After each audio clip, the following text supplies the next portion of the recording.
Bu sigir bo'ladimi, buqa bo'ladimi, buzoq bo'ladimi? 24 soat oldida oziqasi turish kerak. Assalomu alaykum do'stlar. Mana soat kechasi 11 bo'ldi. Mana bu xo'jalikda ham ijaraga olingan edi. Buzoqlarimiz turadi 1 yoshlik. Mana shularni qaranglar, o'tini yeb qo'yganda, mana bu yerdan yegan, bu yerda surilmagan. Mana kechki soat 11 bo'lishiga bo'lgan bo'lsa ham, mana bular qorni och. O't yeyman deyapti. Hozir ularni surib qo'yaman o'tlarini. Kechasi 11 da ham yeydi. Yani bizda asosan rejim bilan boqiladi mollar.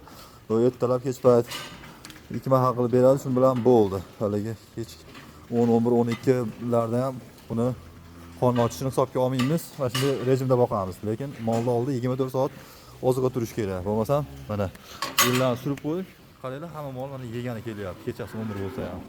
Endi bu yoqni ham surib qo'yamiz. Shunda kunda 2 marta o'zi kelamiz, o'tini surib qo'yamiz. Lekin ertaroq surish kerak edi buni. Esdan chiqibdi.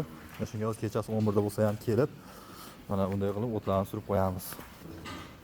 Bu sigir bo'ladimi, buqa bo'ladimi, buzoq bo'ladimi? 24 soat oldida oziqasi turish kerak. Va mana kechki payt yorug'lik shu holatda bo'lishi kerak. Endi mashinaning yorug'ligi bor. Endi mashina turgani uchun yana ham yorug', lekin mana yetadi. 90-80% qorong'i bo'lsa bo'ladi. 20% yorug'lik yetadi kechasi.